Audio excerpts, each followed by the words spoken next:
অর্থ উপদেষ্টা ডক্টর সালেহ উদ্দিন আহমদ বলেছেন, নিত্যপণ্যের দাম কাঙ্ক্ষিত মাত্রায় নামছে না মূলত ব্যবসায়ীদের বাধা ও কৃত্যের কারণে। মঙ্গলবার ৩০ সেপ্টেম্বর সচিবালয়ে সরকারি ক্রয় সংক্রান্ত উপদেষ্টা পরিষদের বৈঠকের পর এই মন্তব্য করেন তিনি জানান, বাজারে সরবরাহ নিশ্চিত করার সিদ্ধান্তে সরকার ইতিমধ্যে চাল আমদানির অনুমোদন দিয়েছে, যাতে সরবরাহ সংকট না ঘটে।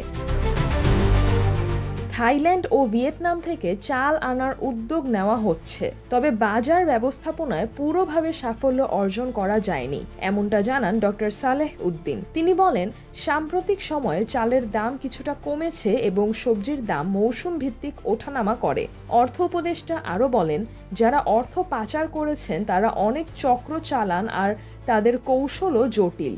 এসব অর্থ ফিরিয়ে আনতে সময় লাগবে, তবে ইতোমধ্যে কিছু অগ্রগতি হয়েছে। বহু লিগ্যাল ফার্মের সঙ্গে আলোচনা চলছে। তিনি আশা প্রকাশ করেন, হয়তো আগামী ফেব্রুয়ারি পর্যন্ত কিছু অর্থ ফিরিয়ে আনা সম্ভব হবে। এ প্রসঙ্গে তিনি জানান, অন্তর্বর্তী সরকার ইতোমধ্যে প্রক্রিয়া শুরু করেছে এবং নতুন সরকার এই ধারাবাহিকতা বজায় রাখতে বাধ্য থাকবে।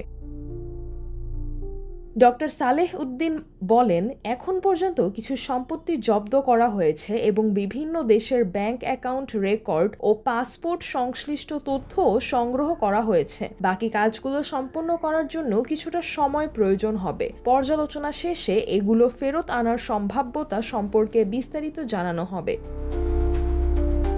সিজরাতুল আভা, দৈনিক আওয়ার বাংলাদেশ।